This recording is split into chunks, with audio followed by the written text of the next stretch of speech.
Olá, eu sou André Lage, seja bem-vindo à entrevista especial. Hoje vamos entender como funciona a dissolução societária em casos de separação em casais que são sócios. Vamos conversar com o especialista em direito societário, Eduardo Brasil. Seja bem-vindo, Eduardo. Antes de falar sobre essa situação, a gente vai conversar um pouquinho para entender também sobre a questão da sociedade em si.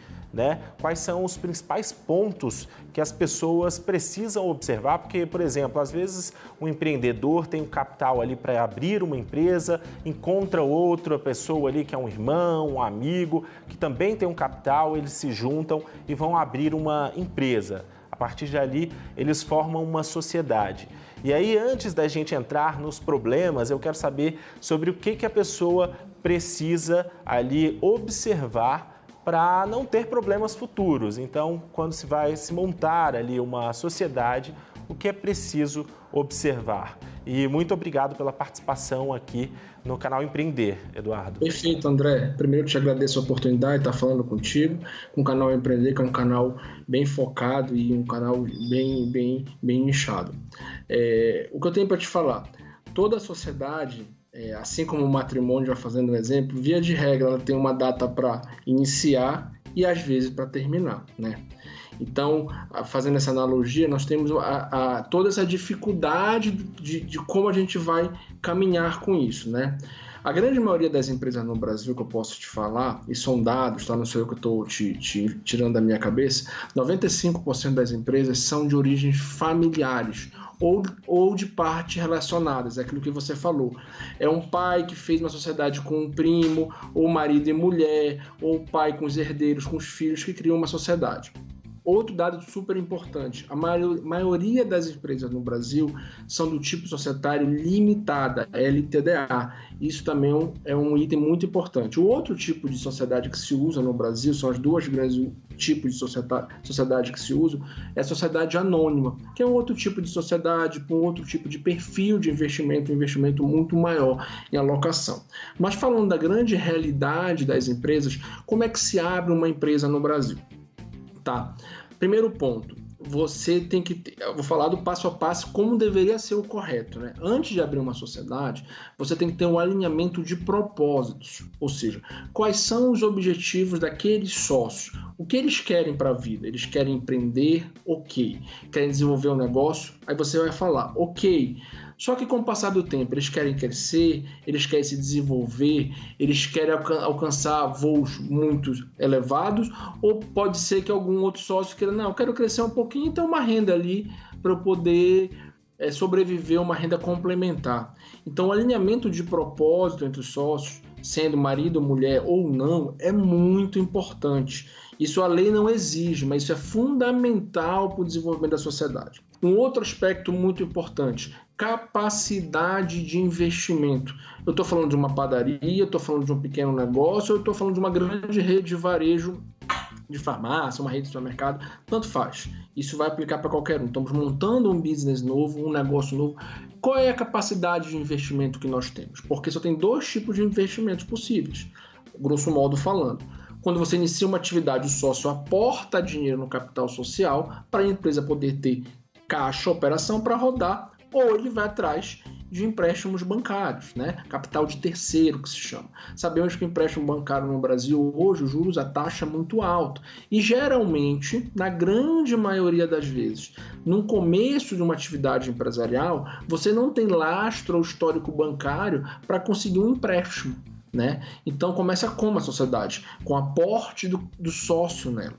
Então isso é um fator importante. Quanto nós estamos dispostos a tirar do patrimônio pessoal e alocar naquele negócio. Sociedades do tipo limitadas são sociedades empresariais. Então eu falei, Eduardo Brasil, o que isso significa? Simples. Ela objetiva um lucro, não só o lucro. Para eu montar uma empresa, eu preciso integralizar dinheiro, bens ou direitos. Ou seja, se eu e você, André, queremos montar uma simples, vamos falar, uma rede de barbearia, pensamos em montar uma rede de barbearia, vamos começar com uma operação pequena, uma barbearia apenas. Você tem experiência de barbearia, você trabalhou em outras barbearias, você não tem um capital, você tem o quê? O serviço, a qualidade, a expertise do negócio. Olha o que acontece.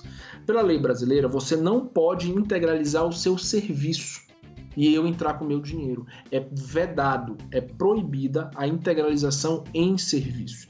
Isso é um ponto bem sensível e às vezes as pessoas desconhecem isso. As pessoas falam assim, vamos montar uma sociedade, eu entro com capital e tu entra com serviço. É proibido no direito brasileiro. Onde pode-se entrar com serviço? Em sociedades simples, que são tipos societários não empresariais, sociedades menores. Mas a barbearia, por menor que seja o faturamento, a receita, ela é uma sociedade do tipo empresarial. Então ela vai ser uma limitada. É um grande erro do nosso empresariado. Geralmente o contrato social é feito só por contador e a profissão do contador é muito respeitada e são muito técnicos profissionalmente. Só que o advogado societário ele é complementar à contabilidade societária, são profissões afins. Um contador faz na regra no Brasil, na prática, faz o contrato e leva a registro. Quando você tem um olhar de um profissional, você estrutura um contrato social mais cascudo, mais respaldado, mais profundo, vamos assim dizer, e ao mesmo tempo útil para aquela empresa, não um simples modelão. Esse é um grande ponto que acontece no direito brasileiro. Eduardo, são dicas muito importantes, principalmente porque a gente fala muito aqui para o pequeno empreendedor, né? Como você falou, a pessoa que vai abrir ali uma barbearia, por exemplo. Então, às vezes a pessoa ali não sabe como lidar nessa situação. Então, todas essas dicas, né, que você deu aí, por exemplo, o barbeiro, aquela pessoa, o pequeno empreendedor que vai abrir, né, ali um negócio em sociedade com alguém, o que você auxilia a essa pessoa ali? Eu acho que você estava começando a falar sobre isso, mas o que a pessoa precisa procurar ali para saber de todas essas regras que você acabou de citar aí? Uma pessoa especialista em direito, quem ele precisaria procurar? Se a pessoa tem um especialista em direito societário, e é claro, o trabalho é proporcional, o valor do serviço é proporcional ao que você faz. Uma simples barbearia, você não, geralmente um pequeno empreendedor está sem tanto capital para começar, ele fica preocupado, vou ter um advogado? Não. Você vai ter alguém que vai pensar estrategicamente com vocês e pode lhe prestar uma consultoria. Eu acho que a primeira dica é se você tem um profissional especializado. Afinal de contas, se você está com problema de coração, você não vai no ortopedista, você vai no cardiologista. Então eu aconselho você sim ter um advogado societário, queira abrir uma empresa no nascedouro, para você evitar graves problemas no decorrer do caminho, que os problemas irão existir. Só que nós poderemos prever alguns e prever cláusulas e itens, não só cláusulas, não só o papel. Nós vamos prever, nós vamos criar uma cultura empresarial desde o início. Isso vai minimizar e evitar os problemas. Então eu aconselho sim ter um profissional especializado na área. No Brasil, em São Paulo, tem inúmeros, enfim, tem grandes profissionais que conhecem o direito societário. Não é caro fazer isso. É você entender que você tem que ter. Você vai ter um custo para abrir uma empresa. Ninguém abre uma empresa só com um sonho. Você planeja, você tem que ter capital. Não existe negócio sem capital, é impossível. Agora você tem que ter uma avaliação do seu negócio, uma avaliação também financeira do seu negócio. Isso vai me dar quanto, a minha previsão de faturamento é quanto, a margem do meu produto ou serviço vai ser quanto, a minha margem operacional vai ser quanto, o meu EBITDA ou EBITDA vai ser quanto, e no final o meu lucro líquido que importa, o que vai sobrar para o bolso do sócio, vai ser quanto em percentual. Qual é a previsão disso? Não tem como abrir um negócio no escuro. É por isso que as empresas no Brasil, André, você sabe disso, elas duram de 2 a 5 anos, a grande maioria. E eu vou dar um outro dado. Elas nascem, duram 2 a 5 anos e fecham. Mas vou te dar um dado que poucas pessoas sabem, exclusivo para o programa Canal Empreender. Que no Brasil, raras são empresas que têm mais de 100 anos. Diferente de outros países que têm uma cultura de governança corporativa e direito societário muito mais forte.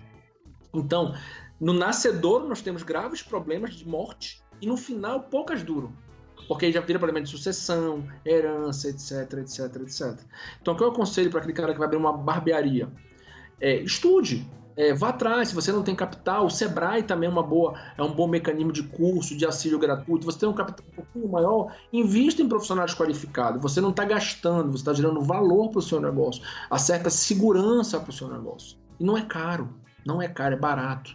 Porque você vai ver a sua empresa, o que a gente quer como empreendedor. E eu sou um empreendedor, tenho um escritório de 90 pessoas, 56 advogados hoje. Nós queremos a perpetuidade do negócio, nós queremos deixar um legado. É isso que a gente quer como empreendedor, não é só ganhar o dinheiro. Não, hoje em dia, ganhar dinheiro é um item, mas o que você deixa para a comunidade, que nós chamamos de stakeholders, que são a comunidade em geral, para os clientes, para os consumidores, para o Estado, para os trabalhadores, também fazem parte daquele negócio. Então nós temos uma responsabilidade hoje pela lei brasileira e pelas boas práticas de governança internacional muito grande. Isso chama-se capitalismo consciente. Eu não penso só em ganhar dinheiro. Ganhar dinheiro é um item, a maximização da riqueza. Então, para empreender, nós temos que nos qualificar. Eu tenho que me qualificar como empresário. Hoje está na moda falar empreendedor. Empresário é atividade, né? Então, eu vou no Sebrae se eu não tenho dinheiro, vou fazer um curso, vou estudar aquele mercado, eu vou estudar quem são aqueles meus concorrentes, vou me aliar de pessoas, de consultorias, de todos os níveis que podem me ajudar, me dar dicas, me dar auxílio, me dar notas, ou fazer e implementar algumas questões importantes, como um bom contrato social, um bom acordo de sócio. Isso não é nada de outro mundo. Isso tá, que a gente chama de CAPEX, no investimento da empresa. Quando você nasce, você tem uma verba para um negócio e rodar operacional, que é o capital de giro, e você vai precisar sim ter um dinheiro, uma rúbrica para investimento. Pode ser de 5 mil reais, pode ser 10 mil reais, pode ser 100 milhões de reais. Mas você precisa. O que eu acho que a maior dica que eu dou é para os nossos empresários, ganhadores de dinheiro, de boas ideias, é profissionalize-se, virem profissionais dos seus negócios. Eu acho que essa é a maior dica que eu tenho que deixar para você hoje aqui para o canal Empreender. Tá certo, Eduardo. Agora a gente vai para um breve intervalo aqui da entrevista especial e a gente volta logo para falar aí sobre os casos aí, os problemas no caso, né, e que acontecem aí nas sociedades. E aí você, como especialista em direito societário, já deve ter pegado aí vários casos, né? E aí a gente volta para conversar um pouco sobre isso. E você continua aí no canal Empreender, que assistir já é um bom negócio. Nós voltamos já.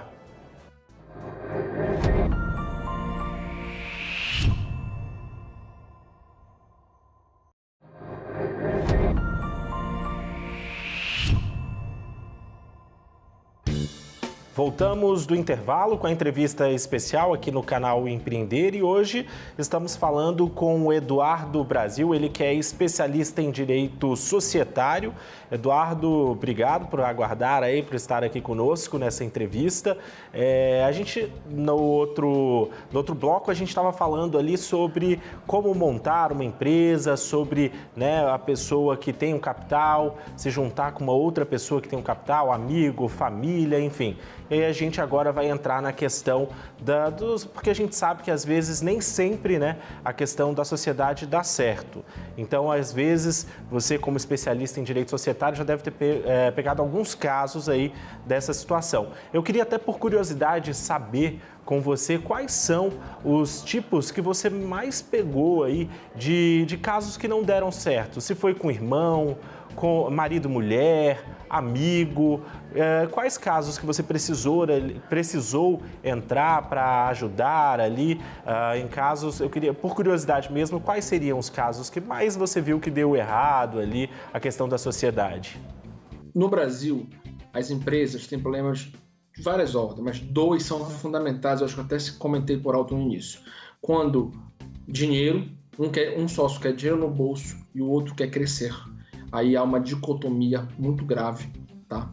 E o outro ponto chama-se sucessão. A sucessão envolve desde falecimento, incompatibilidade da segunda geração com a terceira. Geralmente a primeira geração fundou dois irmãos, aí passou para 4 filhos, depois passa para 15 netos. Então o problema de sucessão é grave, né? É onde ocorre muito problema na sucessão. Onde é que minimiza esses problemas, André, para falar para o teu consumidor, teu cliente, teu usuário do canal Empreender? É quando você tem preparada a sucessão, preparado os objetivos através de acordo de cotista e de uma cultura organizacional muito forte. Criação de valor, cultura é top-down, é de cima para baixo, né?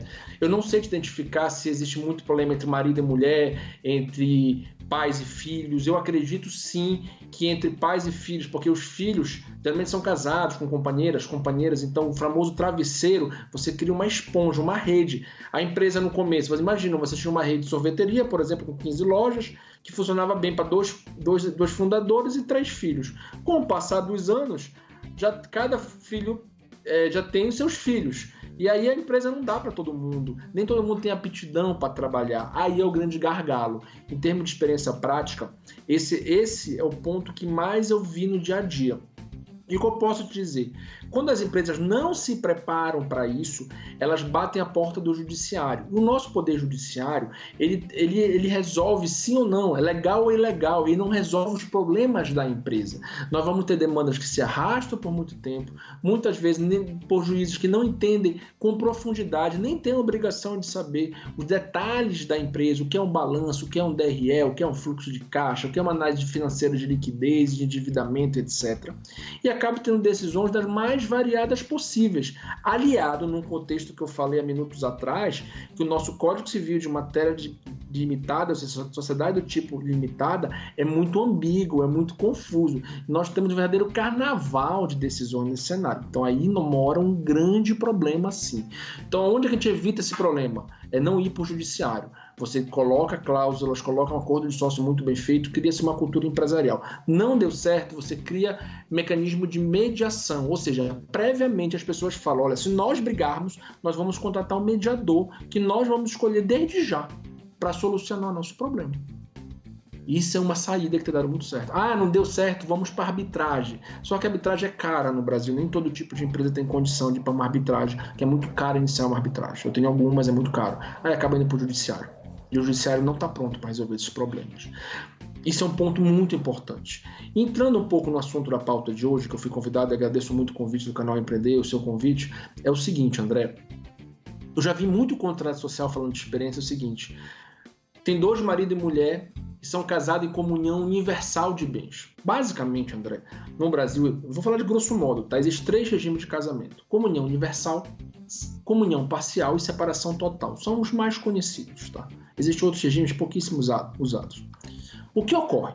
E eu vejo muito isso em São Paulo, tá? O Centro Financeiro e Econômico do Brasil. Casais, mas senhores, ou seja, casados sob comunhão total de bens, ou seja, tudo é deles, no grosso modo, no popular, contraindo sociedade. O que é isso? Constituindo empresa juntos. É proibido, André, é vedado pelo Código Civil. Pessoas que são casadas sob a comunhão universal de bens ou no regime de separação total de bens serem sócio. Poucas pessoas sabem disso. E as juntas comerciais passam por falta de informação? Não. Pelo volume, ninguém olha. Tá lá quando você preenche a qualificação lá, casado em comunhão, passa. Isso é um vício no nascedouro numa empresa, tá? Primeiro ponto. Ou seja, só pode contrair sociedade, você só pode ter empresa junto, companheiros, né? Se for união estável com comunhão parcial, ou regime de casamento, comunhão parcial de bens. Eduardo, eu ia entrar exatamente nesse ponto, porque realmente essa questão, né, de marido e mulher, então, é uma questão que nem poderia acontecer. O marido e mulher mesmo, casado, eles não podem abrir uma sociedade, então. Ponto. Eu vou reformular o que eu disse. Eles podem apenas se forem casados sob o regime de comunhão parcial de bens. Existem vários regimes de casamento no Brasil. Se for comunhão total de bens ou separação total, nem sócios eles podem ser de sociedade. Está no Código Civil, a letra de lei. A não ser que a gente chegue, olha, a letra da lei não vale. Está escrito lá, qualquer leigo pode ler. É proibido, é vedado. Assim fala o Código Civil. Tá? Mas a grande maioria no Brasil hoje casa sob comunhão parcial, a grande maioria. Então pode sim, se o regime for de comunhão parcial. Isso é um primeiro ponto que eu queria deixar registrado para o telespectador seu que vai abrir uma empresa, que está iniciando um negócio, saber disso. Primeiro ponto. Tá? A gente vai começar o negócio certo, né? Não quero começar o negócio com jeitinho brasileiro, porque só passa na junta comercial. Né? Vamos fazer o negócio... Esse é o primeiro ponto. Tá? Um dado muito importante e isso eu acho que é o que mais que eu tenho importante para falar, além de falar da parte técnica. Existe chamado, pensa que infelizmente eu estou sem podendo abrir aqui, 3 círculos concêntricos, ou seja, círculos que se misturam. Tá? Pensa assim, quando eu sou sócio de uma empresa, eu tenho cotas, eu tenho a propriedade daquela empresa. Eu sou a figura 1, concorda comigo? Perfeito.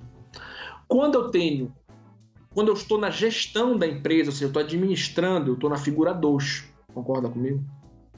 Outra bolinha. E a figura 3 é quando eu tenho laços familiares. Pensa agora tudo junto. Eu tenho minha esposa, eu tenho laço familiar com ela, porque eu sou casado com ela. eu tenho a propriedade das cotas junto com ela. Vou dar um exemplo aqui, que eu tenho 50% de cotas, ela tem 50% de cotas, e nós dois estamos na gestão da empresa, ou só um está. Isso é um celeiro para confusão, porque os problemas da empresa, o estresse normal que acontece no mundo dos negócios, o desgaste, eles são transportados para o quadro societário, para o aspecto de sócio, e pior ainda, são transportados para dentro da família, para almoço de família, para jantar de família, durante a educação, numa crise com os filhos, etc, etc, etc. Então, a gente chama de red flag. Esses círculos a gente tem que deixar separado. Família para cá, propriedade que é cota para cá, e quem é que manda no negócio para cá, quem é que administra. Então isso é um ponto que serve não só para marido e mulher, serve para qualquer empresa. E Eduardo, nesse caso, né, já abriu ali uma empresa que deu nos moldes corretos, como você explicou, e a partir daí teve um problema. Enfim, se separaram, e aí a partir da separação vai a divisão ali, né, da sociedade. Quais são os pontos principais, os principais pontos, né, de atenção quando vai fazer essa divisão ali da sociedade? Excelente pergunta, André. É simples. Eu vou conjecturar contigo. Eu sou casado com minha esposa, nós construímos a empresa juntos, 50% para cada um. Tá.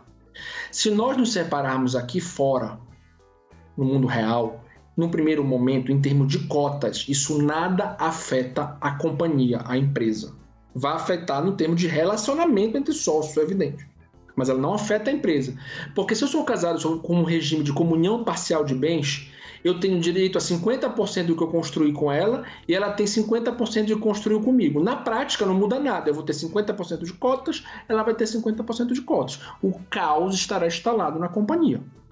Perfeito? Ainda mais, qual é o ponto sensível? Segundo, se eu não tiver um acordo de sócios prevendo assim, que em caso de separação entre os sócios, o sócio tal tem direito de comprar as cotas do outro por um método de avaliação X, por um preço de avaliação X, por uma forma de pagamento X, e etc, etc, etc. Lá vai estabelecer quem fica, quem sai, ou que os dois vão continuar juntos, ou que os dois vão encerrar as atividades. Pode acontecer. Isso é praticamente surreal no mundo de hoje, porque a empresa é autônoma em relação aos sócios. Dizer porque os sócios não se dão bem mais, a empresa acaba. Mas pode ser previsto isso, a dissolução total da empresa. É raro acontecer. Tá? Mas na regra no Brasil, o marido e mulher criam a empresa e não tem esses acordos. O que acontece? Vão para a justiça. Sabe o que vai acontecer? A lei não diz, se dois sócios têm 50%, quem tem direito de ficar e quem tem direito de sair. O método de pagamento, pela lei fria, chama-se balanço de determinação. O que é o balanço? Levanta-se um balanço, uma fotografia da realidade, de quanto vale aquela empresa naquele dia e tem que se pagar à vista em 90 dias. Pode descapitalizar o negócio e quebrar a empresa. E pode ser ruim para os sócios. E mais, balanço, ela é fotografia, ela não é um filme. Raramente, muito raramente, um balanço corresponde ao valor real ou valor de mercado daquele negócio. Então é muito ruim avaliar uma empresa por balanço. Por isso que você tem que ter o acordo de cotista estabelecendo aquelas regras todas que eu falei antes, mas em casos de marido e mulher, ou de pai e filho, quem fica, quem sai, quem entra, quem não tem direito, a forma de pagamento, método, tem vários métodos, não é só balanço. Balanço de determinação é um método da lei, que é ruim. A lei não é que é ruim, a lei determinou, foi escolha do legislador. Existe o fluxo de caixa descontado, que é o FDC, que ele faz uma perspectiva de receita da empresa para os próximos 3 anos, traz a valor presente com uma taxa de desconto. Para empresas de varejo, barbearias, por exemplo, sorveterias, pode ser bom um FDC. É um método mais justo. Nenhum método, André, ele dá exatamente, matematicamente, quanto vale um negócio ou uma empresa. Mas alguns métodos são mais aproximados. Tu pode usar mais de um método. Existe o EBITDA, que é um método de múltiplos, muito utilizado no Brasil hoje, principalmente nos Estados Unidos. Então, assim, tem vários métodos. Então, tem que escolher um método prévio que faz sentido para os sócios, que seja justo e que faz sentido para a empresa. Isso é um ponto. O sócio também pode casar com pactos nupciais, etc, etc, etc. Ter os pactos deles, os acordos prévios aqui fora deles, como casal. Então, essa conjugação de instrumentos societários com instrumentos matrimoniais é importante. Vou te dar um outro exemplo. Eu Eu estou falando de conjectura aqui contigo. Vamos supor que eu montei a minha empresa antes de casar e depois eu tenho 100% daquelas cotas. Eu posso ser só sozinho numa empresa hoje no Brasil, a lei permite. E depois eu casei.